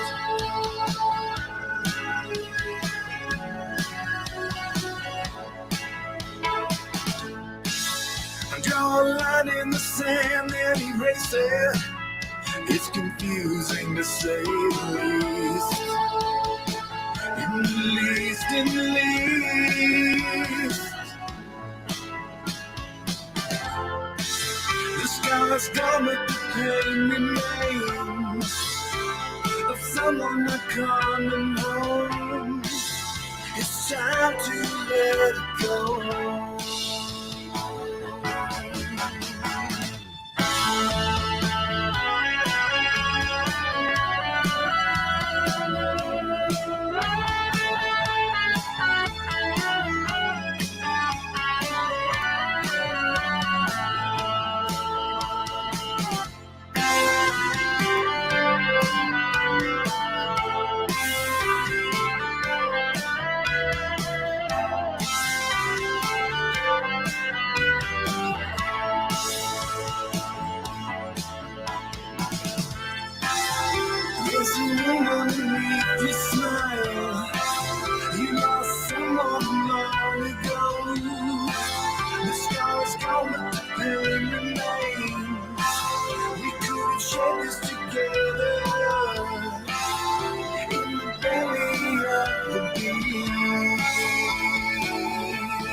Yay! Troy Moss, ladies and gentlemen. Thanks. Troy Moss. That was Yay, awesome. right. I found her. I found rocks. Oh, Wait, let me see. I gotta see that. Okay, I gotta know what I'm up against. Kind of looks like Papa Lazaro. Papa Lazaro from the League of Gentlemen. Kind of looks like Papa Lazaro. If you get that reference, I don't know if you do. No idea. Yes, I do. Sorry. no. Wait, was that in the 90s? Extraordinary Gentlemen. Yes, it was in the 90s. The League of Gentlemen Okay. comedy show. Extraordinary. Yes. No, I got it. Right. Now, the other one. Hello, socks. Hello, rocks. So yes, if we don't have guests show up, we should do this sometime. Kent, Very what was good. Kent, Yeah. what was the TV show when we were kids that had a young lady who had puppets, The lamb lady. the little lamb, and what was that? Lamb Yes, chop. Lewis, Come on. Sherry Lewis, and she just Sure. recently, I think she just recently passed away. Sherry Lewis. Yeah. Oh, Yeah. did Yeah, she? she just died. I love that show. I had a lamb chop puppet. Yep. Lamb Chop was pretty cool. Yeah. I asked someone the other day if they got the reference point of Wanda Wanda. Do you remember a character, a TV show for children named Wanda Wanda as a child? Do you remember that? Sounds familiar. Yes. Come on, really? Do you? Yeah. Because that's going way back there. That's interesting. Channel 4, Channel 5. I can't remember as a kid. Was it Anyway. regional? Was it just like here in the Northwest? Yeah, it was a local show. I'm pretty sure it was a channel. Oh, I'm from Yeah. North Channel Dakota, show. so Like yeah. JP Patches, Wanda Wanda, Brakeman Bill, Yeah. Captain Puget. Captain Puget. That sounds great. Captain Puget. Yeah. In Colorado, we had Blinky the Clown. You had Blinky? Really? Like Garfield's Blinky? Kinda, yeah, but Blinky the Clown was awesome. Like I got to meet him, and he was so awesome. Creepy. And he sang me the happy birthday song on my birthday one time. That's awesome. And I thought he was like worldwide, but no, he was just a Just Colorado local. clown guy. Yeah. But he was Classy. Blinky the Clown until he freaking died, and I gotta respect that. Like Yeah. he's so awesome. Like he looks like one of those hobo clowns, not like the scary clowns. Man, but and like being a clown is a lot of work. I did the clown. Not like a scary clown. I did the clown thing for the Three Ring Circus tour, and it's a lot of work for the makeup and like I don't know the whole persona. Yeah. Could you review that again? You actually studied to do that? Sure. Not really. Like I was a creepy clown, so like Oh, channeling like Pennywise and as okay. a female, I guess. I don't know, like I thought you were like a crimsy whimsical clown. more like that. Yeah. Whimsical You but had evil. like this whimsy to you that I felt. Well, thank you. Maybe yeah. it's just because I know you, and I feel like you're always a little whimsical. Thank you. I don't know. Dangerous but whimsical. I don't know. I still scared children, so Well, you should. check. You should scare the children. My hoodie tonight has Jesus on it, Oh, perfect for Zombie Jesus Day. and right, and Hakata. Salute, I salute you. Zombie Jesus. Zombie And I was Jesus. like, oh, that's not a monster, that's Jesus. All I said was, that's Jesus. And he's like, Jesus Christ. Christ. And just the way he said it, I was like, you are your mom's son. Like, Yes. no offense, Hakate, I love you. Yeah, we love you. In fact, I was on that tour with her. She was a creepy clown too. It was fun. Creepy clown. I don't know. I really like it. I like the It was creepy fun. clown. It was fun. Yeah, it was a fun little outfit. I had like a tutu and striped leggings. It was fun. Hey, I was going to ask you guys before we sign off. We got about three-ish minutes left. We wanted to let viewers know where they can find you guys online. Where can they find your music? Do a search on YouTube for Derby Picnic. Do a search on Facebook for Derby Picnic. It's facebook.com/Derby Picnic.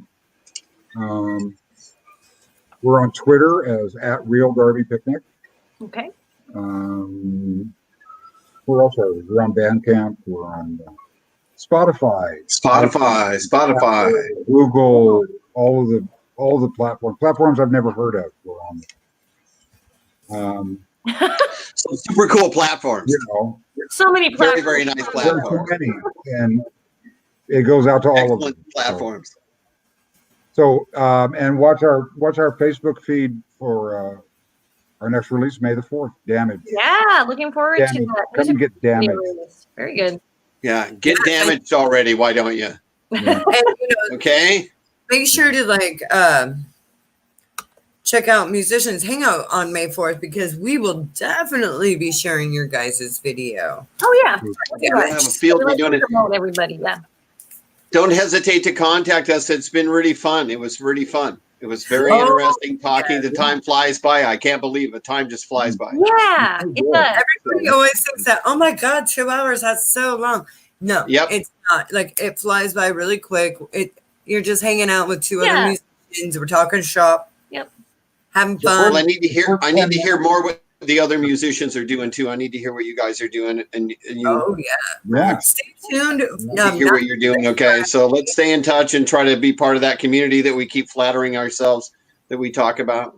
Okay. Cool. Yeah. All right. Sounds good. Okay. Thank you, Bill. Right. Definitely. Thank you. It's been a fun time.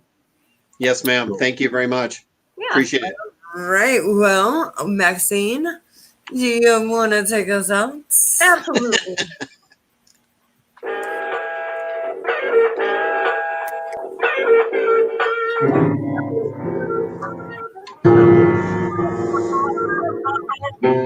All right, everybody. Good night. Night. Happy Wednesday. Bye, kids. Bye. Thank you.